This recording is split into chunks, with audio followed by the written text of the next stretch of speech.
Olá, queridos, boa noite.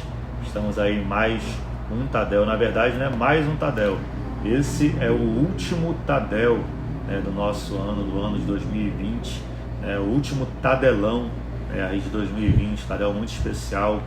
E, na verdade, a maioria dos Tadéis, digamos, foram feitos online, então nós temos aí uma série de palavras que vai com certeza te edificar muito, que vão te edificar muito, então você pode aí rever também mensagens do início do ano, mensagens do meio do ano e agora do final do ano que vão ficar salvas aqui, e com certeza você depois vai poder aproveitar, relembrar, então realmente vale muito a pena esse nosso Tadel. E a palavra de hoje é uma palavra que é como se fosse uma palavra de um finalista, de uma pessoa que estava ali encerrando a sua carreira. É claro que nós ainda estamos longe de encerrar a nossa carreira, porém nós estamos encerrando um ano.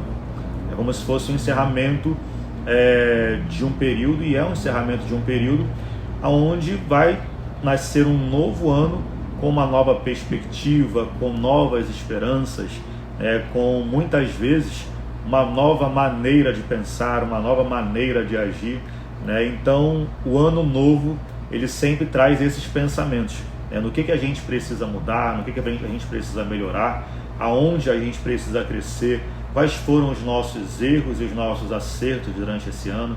Então geralmente quando chega assim no final do ano a gente fica um pouco mais reflexivo, a gente faz aí um balanceamento de como foi o ano, mas a gente sabe que para a maioria das pessoas foi um ano bem difícil por conta da questão da pandemia e por uma série de outras questões que foram acarretadas pela questão da pandemia, e nesse momento nós vamos ler também sobre um momento final, e eu queria que você abrisse aí a sua Bíblia em 1 Timóteo, no capítulo 6, no versículo 11, e o tema dessa palavra é combatendo o bom combate.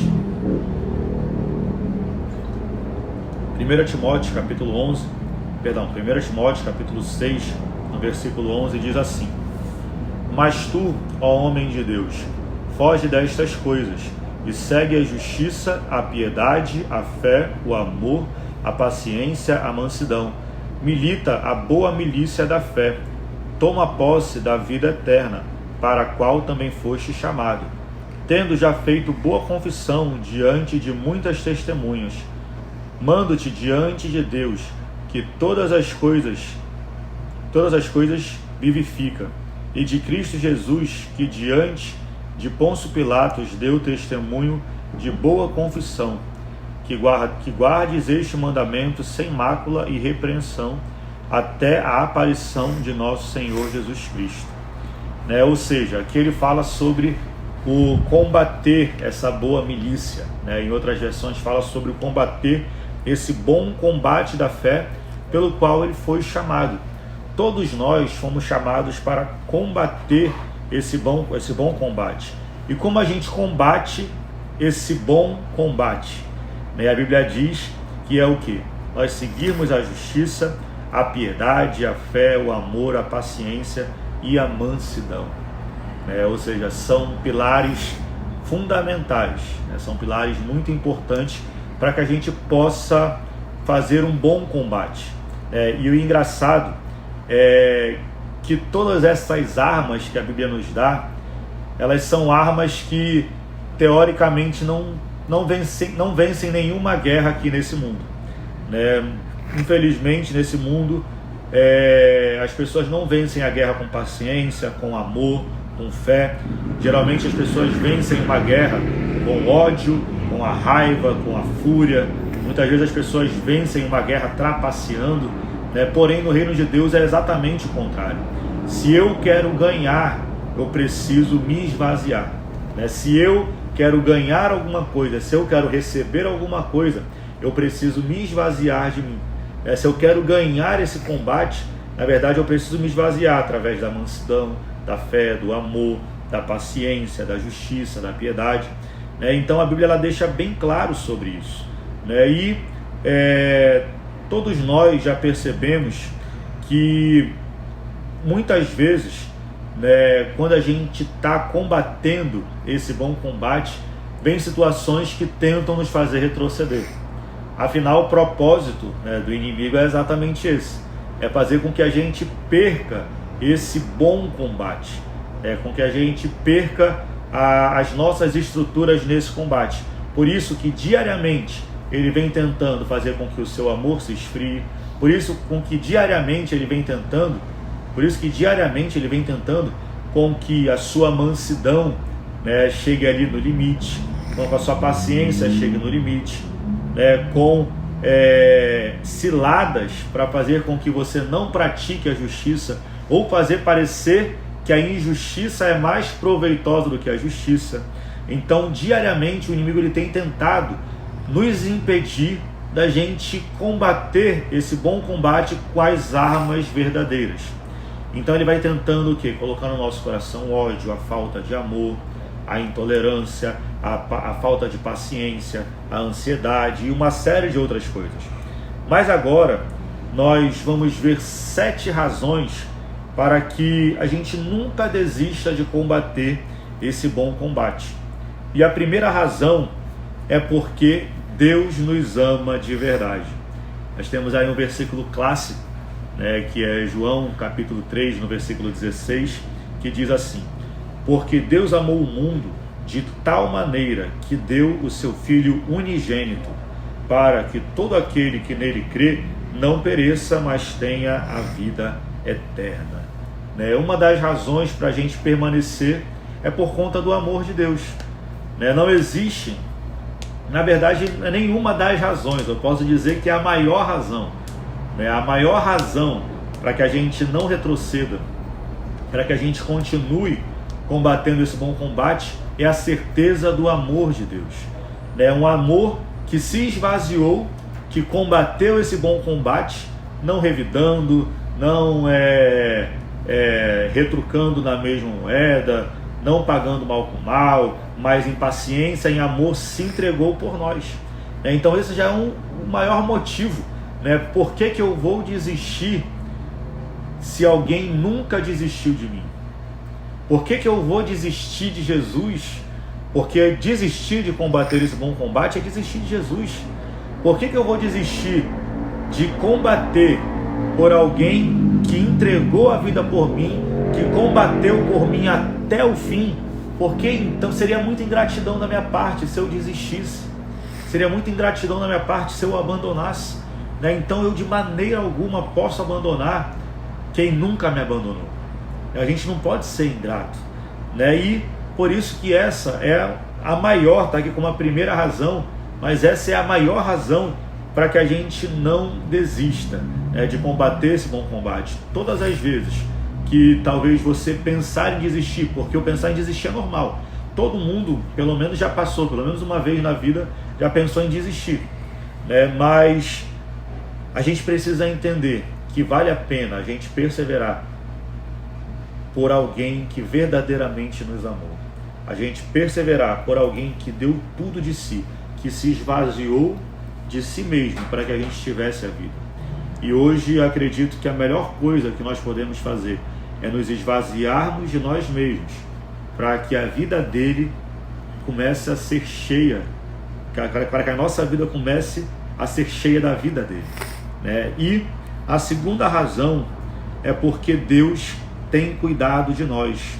Em Salmos capítulo 139, no versículo 7, diz assim: para onde me esconderei, para onde irei do teu espírito? Para onde me esconderei do teu espírito? Ou para onde fugirei da tua face? Se subir ao céu, lá tu estás.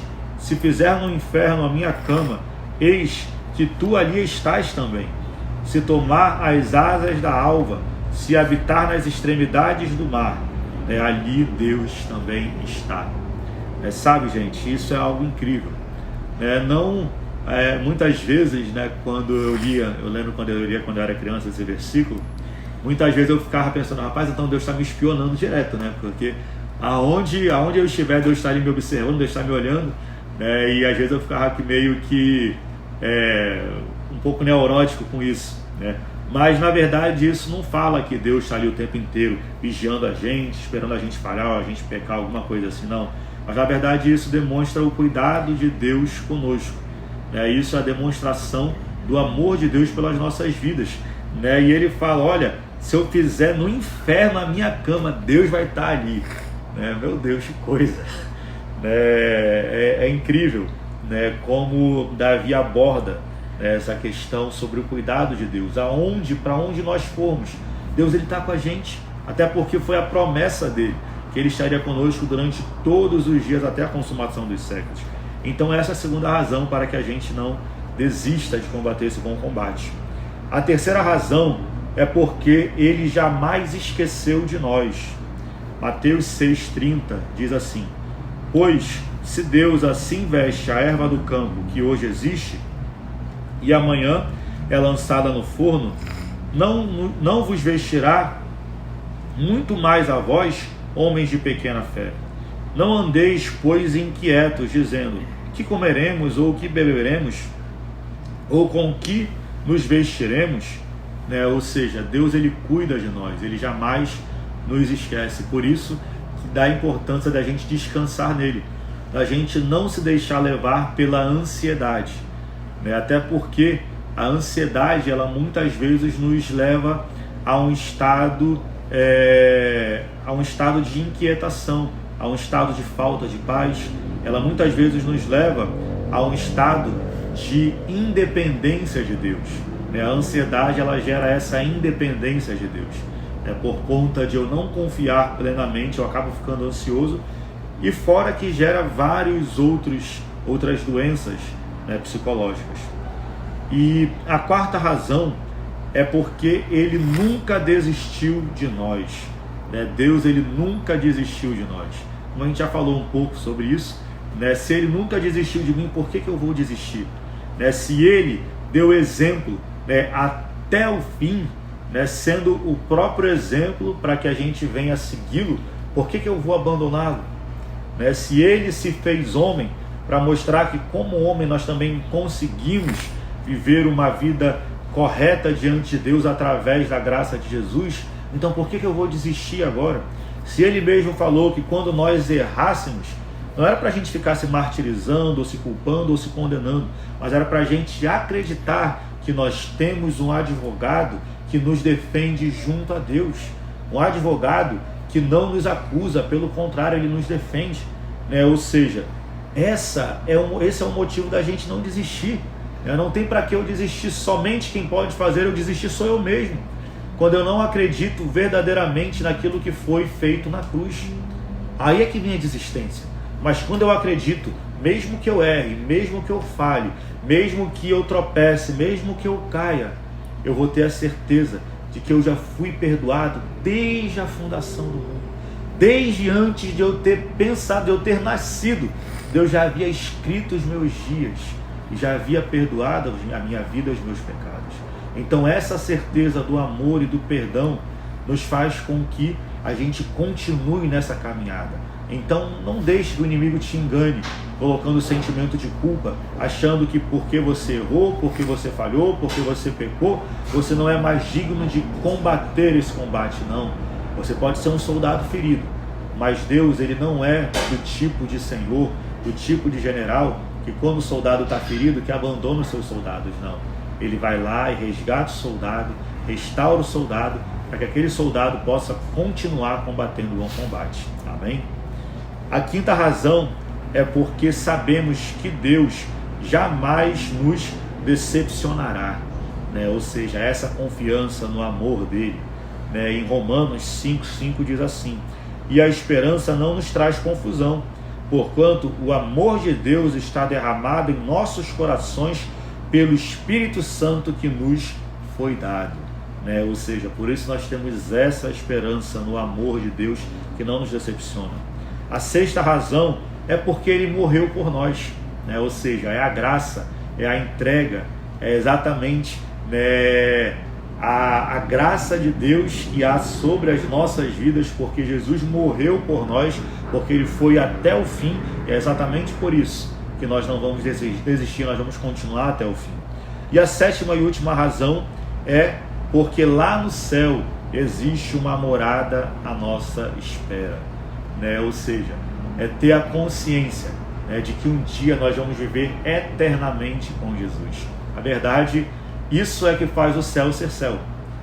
O melhor do céu, né, não são as ruas de ouro, não são os grandes palácios, né? E eu sou né?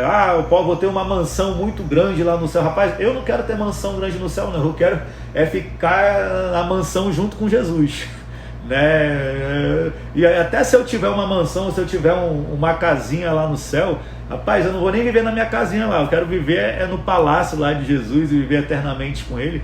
Na verdade, porque o que faz o céu ser céu, o que faz o céu ser um lugar tão prazeroso, não é nada, não é o mar de cristal, não é as ruas de ouro, não são as mansões ou as coisas assim, não.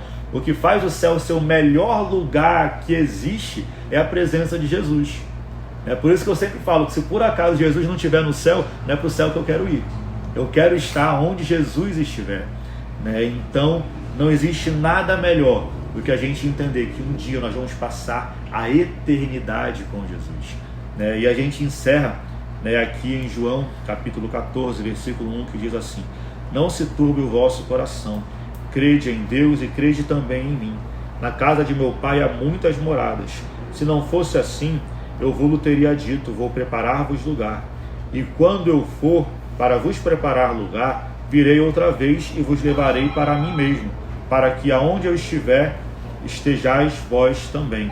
Mesmo vós sabeis para onde eu vou e conheceis o caminho, né? Então nós encerramos com isso, né? Que Deus ele está para preparar essas moradas, né? Deus ele está a nos preparar essas moradas para que nós possamos, aonde Ele estiver, para que nós possamos estar também. Amém? E, gente, esse é o nosso Tadelão, o último Tadel do ano. Que você guarde essas palavras, que você permaneça combatendo o bom combate. Semana que vem já é um novo ano, né? Vamos colocar aí as nossas metas e continuar, né, seguindo essa carreira que está diante de nós, sem desistir. Se cairmos, vamos levantar, vamos continuar, mas jamais desistir dos planos de Deus para as nossas vidas. Amém? Deixa eu orar com você. Pai, muito obrigado, Senhor, por esse Tadel tão abençoado. Que esse final de ano possa ser um final de ano de um remanejamento, Senhor, que a gente possa traçar as nossas metas e entrar com todo o gás para esse novo ano. Deus, que o teu povo possa ter um final de ano e um início de 2021 muito abençoado, cheio da tua presença, em nome de Jesus. Amém. Deus abençoe.